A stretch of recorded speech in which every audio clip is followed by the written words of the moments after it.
guys, it is Blair from Bittenbybooklust. It is the weekend and I do have two book reviews that I'm going to do in one video.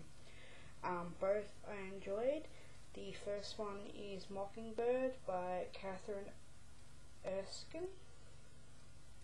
This is a middle grade book. It has won a lot of awards, and it is about a 10-year-old girl named Caitlin who is dealing with the death of her brother. Her brother was shot alongside a teacher and another student in a school shooting. So the inspiration for this novel is about the Virginia Tech shooting.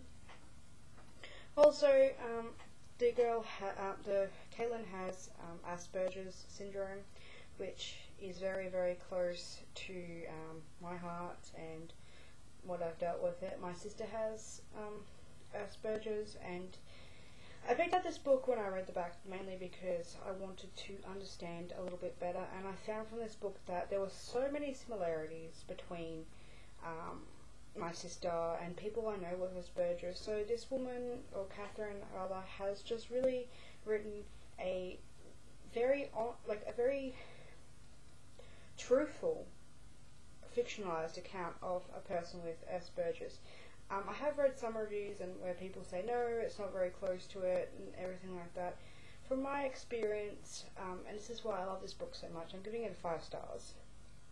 From my experience, she's spot on. Some of the things that personality traits and character traits of this character in Caitlin is that she has fixed obsessions, and that is one of the things that my sister had. Hers was Sims, but I'm not going to go too much about my sister, but just the similarities and things like not being able to understand social cues, or not getting puns or anything like that. Something that we may find, funny, like say, you have to walk in her shoes to understand it. They don't really understand what that, they understand it, but they don't hear it the same way as we do. They ask, why would I have to walk in their shoes to understand them? How do you understand them? Especially with emotions. The character was very big on trying to learn and cope with new emotions, because emotions, obviously they can feel, but it's a lot more difficult to understand the feeling than most people. So a lot of the time she says things to the character, which is her father, that to her just seem normal, that just are questions, or things that just come out of her mouth, or things that she was thinking about, and it really affects the father because she's talking a lot about her brother's death, and in one part she says, because she keeps acting like he's still alive, and her counsellor says, you should really let your dad know that that he's dead, because it upsets him because he thinks that you think that he's not dead. So she went home and she says, I know that Devon, who is dead now, she keeps calling him Devon, who is dead now, and that really affects the father. I'm probably not giving you a good review, but this is just pointers anyway. So while she's coping with this, she meets friends. Friends are also very difficult for people with Asperger's syndrome. Obviously the social cues and the society in general, and how people react to people with Asperger's or autism. A lot of people ostracize them, I guess, and you see this a little bit in the book, but mostly I just really love the relationships that she discovers and makes with some of the characters in the book. One is Michael, who is the son of a woman, which is a teacher at the school, who got shot as well, and it's really beautiful how those two are drawn together through traumatic events, even though neither of them understands how they're being drawn together. And even from the perspective from Caitlin, on her ideals and what she sees about a student named Josh, who is the cousin of the shooter.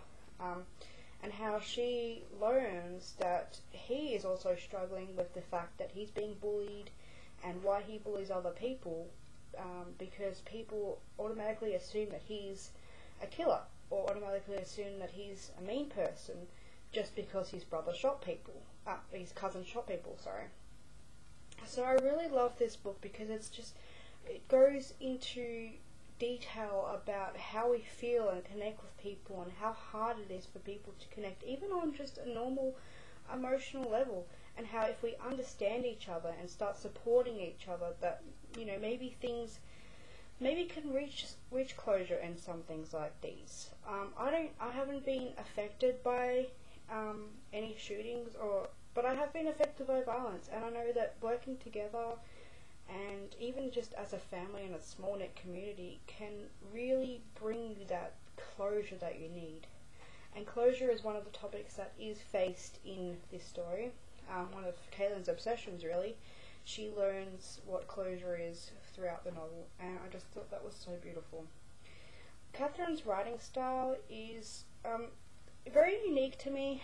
It was one of my pet peeves also, but I also understood why she needed to write it like that. In the book, some things are like capitalized when they shouldn't be. Obviously, it's not really a grammatical error in this book, but if you're reading it anywhere else, it would be. But it sort of makes note of how she's feeling, or specific memories in her life that have very strong emotions or power behind them.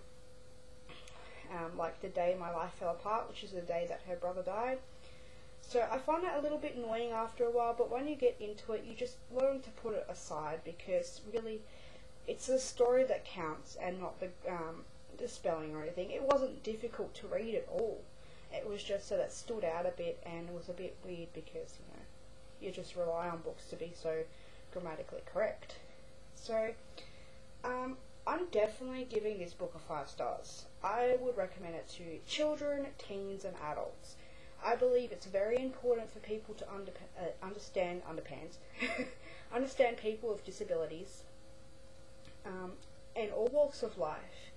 I just wish that my sister had this book when she was younger, and I just want to give this book to my family so that they can understand, instead of criticizing my mother and father on the way that my sister acts. And I find this is, I would have liked to see a little bit more about how everyone else reacts to her autism or Asperger's, but you get to see it a bit in the book. One part that I was so angry about was a teacher. There's a scene, I don't want to ruin it for you guys, but there is a scene where a teacher says something he should not say. Even it was just a spur of the moment thing, and it just made me so freaking mad. I mean, even adults, teachers don't understand it, and it just makes me so angry. So when I read a book like this that has that power behind it, that explains it so simply that you really you shouldn't be confused, it just makes it so much more enjoyable to read. I just ate this book up. I want to read it again. It is the library book. I'm getting my own copy of this book because I have to. I'm going to read some of her other books as well, because I think she is a brilliant writer. So pick it up. Definitely one if you are interested in learning about other disabilities, learning about different characters and how they react. Yeah, just loved it. So I think I've gone on a little bit too long for what I intended for this review, so maybe I'll have to do another review on Silence. So definitely pick this book up, guys. And thank you guys for watching. Bye.